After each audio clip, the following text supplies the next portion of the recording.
Isaiah chapter 11. Out of the stump of David's family will grow a shoot, yes, a new branch bearing fruit from the old root. And the Spirit of the Lord will rest on him, the Spirit of wisdom and understanding, the Spirit of counsel and might, the Spirit of knowledge and the fear of the Lord. He will delight in obeying the Lord. He will not judge by appearance, nor make a decision based on hearsay. He will give justice to the poor and make fair decisions for the exploited.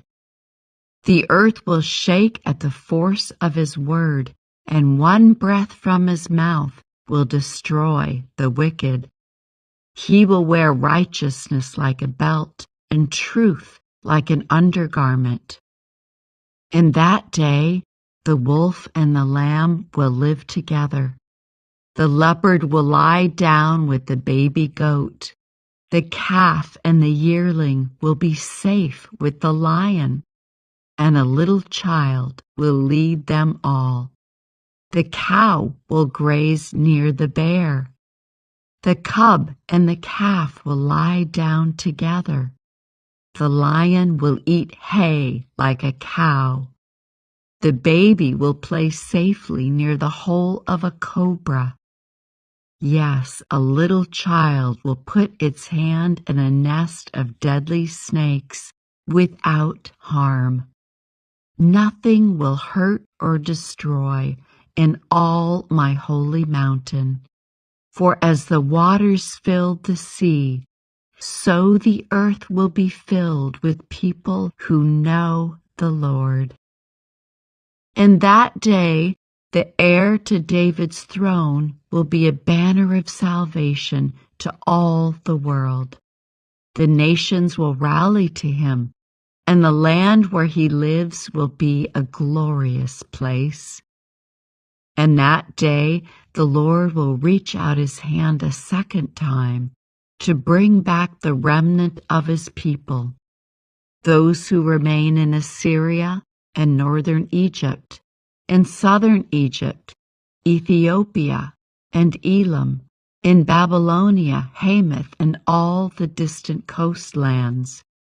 He will raise a flag among the nations and assemble the exiles of Israel.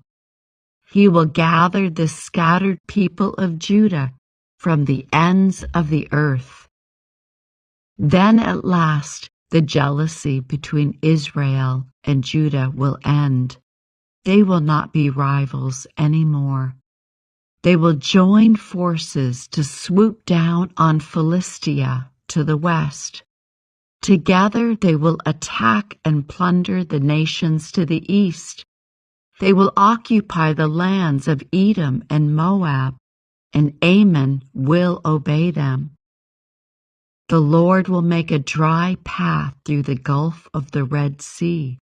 He will wave his hand over the Euphrates River, sending a mighty wind to divide it into 7 streams, so it can easily be crossed on foot. He will make a highway for the remnant of his people, the remnant coming from Assyria, just as he did for Israel long ago when they returned from Egypt. Isaiah chapter 12. In that day you will sing, I will praise you, O Lord.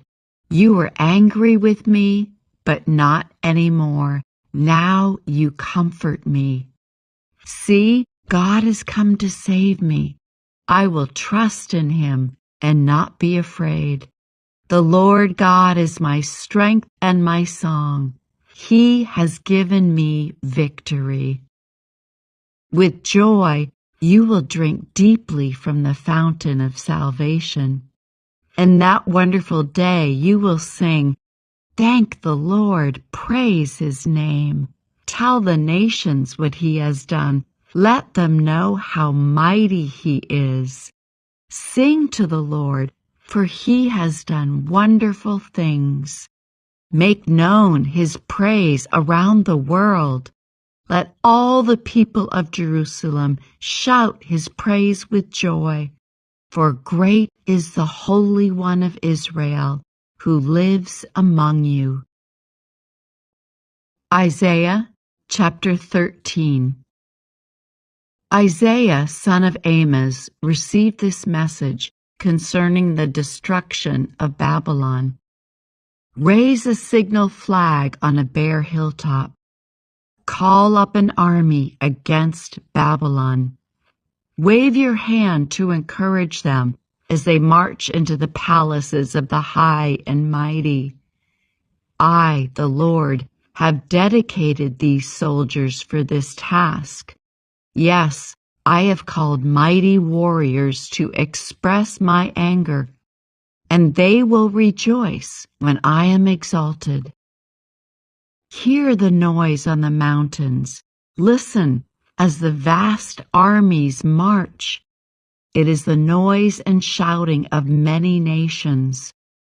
The Lord of heaven's armies has called this army together.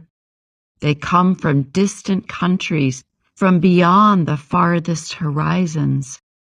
They are the Lord's weapons to carry out his anger.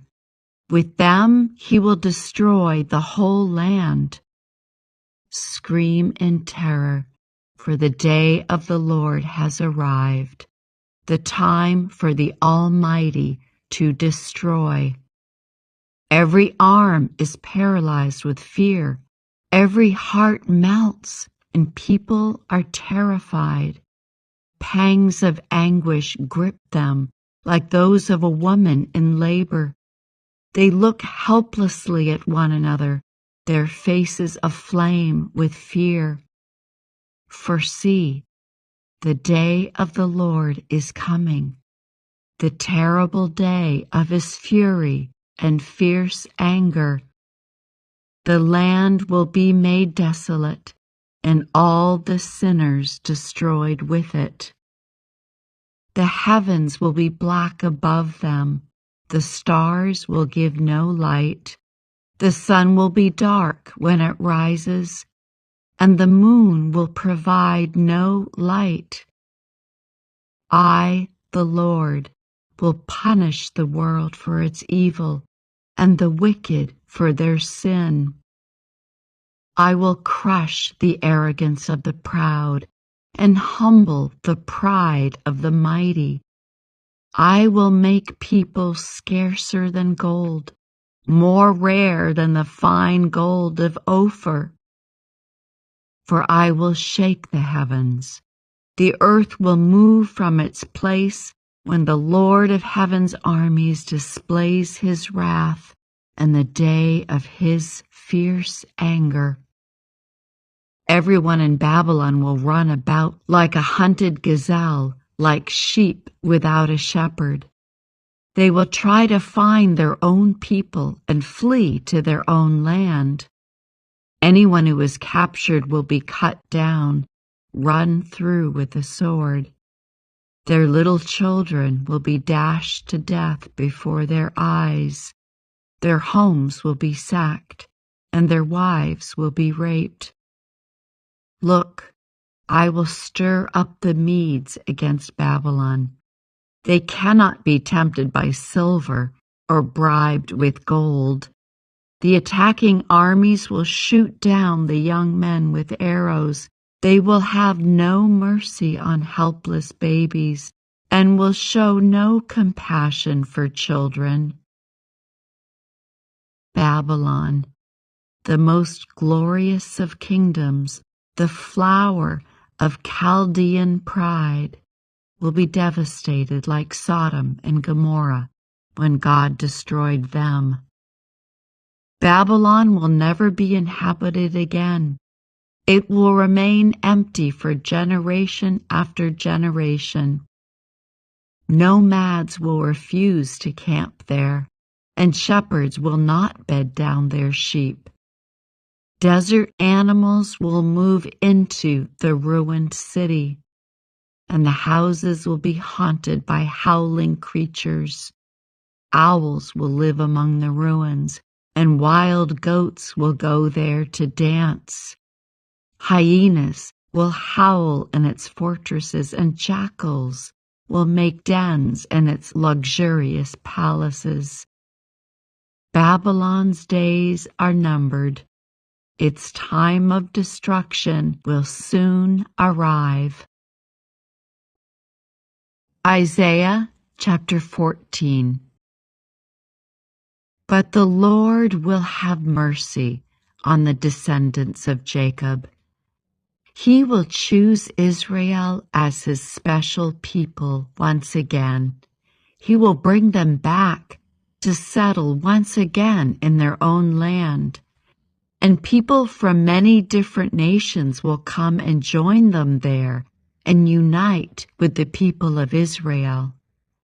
The nations of the world will help the people of Israel to return, and those who come to live in the Lord's land will serve them.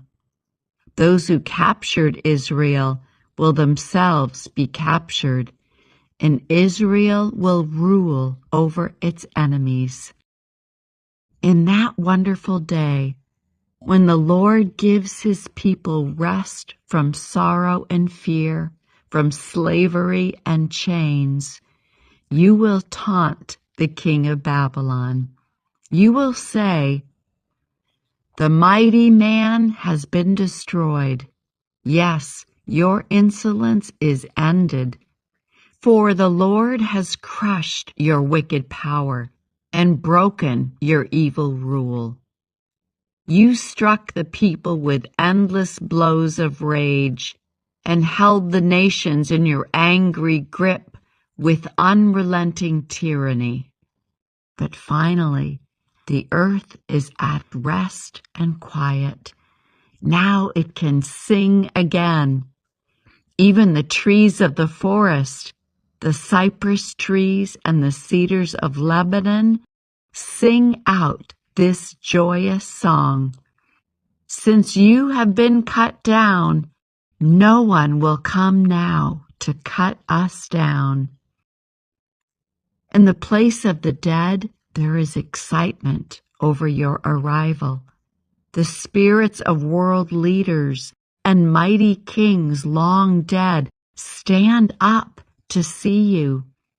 With one voice, they all cry out, "Now you are as weak as we are. Your might and power were buried with you. The sound of the harp in your palace has ceased. Now maggots are your sheet and worms your blanket. How you are fallen from heaven, O shining star, son of the morning. You have been thrown down to the earth, you who destroyed the nations of the world. For you said to yourself, I will ascend to heaven and set my throne above God's stars. I will preside on the mountain of the gods, far away in the north. I will climb to the highest heavens and be like the Most High. Instead, you will be brought down to the place of the dead, down to its lowest depths. Everyone there will stare at you and ask, can this be the one who shook the earth and made the kingdoms of the world tremble? Is this the one who destroyed the world and made it into a wasteland? Is this the king who demolished the world's greatest cities and had no mercy on his prisoners? The kings of the nations lie in stately glory, each in his own tomb. But you will be thrown out of your grave like a worthless branch, like a corpse trampled underfoot. You will be dumped into a mass grave with those killed in battle. You will descend to the pit. You will not be given a proper burial. for you have destroyed your nation and slaughtered your people. The descendants of such an evil person will never again receive honor. Kill this man's children. Let them die because of their father's sins. They must not rise and conquer the earth, filling the world with their cities. This is what the Lord of Heaven's armies says. I myself have risen against Babylon. I will destroy its children and its children's children, says the Lord. I will make Babylon a desolate place of owls, filled with swamps and marshes. I will sweep the land with a broom of destruction. I, the Lord of Heaven's armies, have spoken. The Lord of Heaven's armies has sworn this oath. It will all happen as I have planned. It will be as I have decided. I will break the Assyrians when they are in Israel. I will trample them on my mountains. My people will no longer be their slaves, nor bow down under their heavy loads. I have a plan for the whole earth, a hand of judgment upon all the nations. The Lord of Heaven's armies has spoken. Who can change his plans? When his hand is raised, who can stop him? This message came to me the year King Ahaz died. Do not rejoice, you Philistines, that the rod that struck you is broken, that the king who attacked you is dead. For from that snake a more poisonous snake will be born, a fiery serpent to destroy you. I will feed the poor in my pasture. The needy will lie down in peace. But as for you, I will wipe you out with famine and destroy the few who remain. Wail at the gates, weep in the cities, melt with fear, you Philistines. A powerful army comes like smoke from the north. Each soldier rushes forward, eager to fight. What should we tell the Philistine messengers? Tell them, the Lord has built Jerusalem. Its walls will give refuge to his oppressed people. Isaiah chapter 15. This message came to me concerning Moab. In one night the town of Ar will be leveled, and the city of Kir will be destroyed. Your people will go to their temple in Dibon to mourn. They will go to their sacred shrines to weep. They will wail for the fate of Nebo and Medeba, shaving their heads in sorrow and cutting off their beards. They will wear burlap as they wander the streets.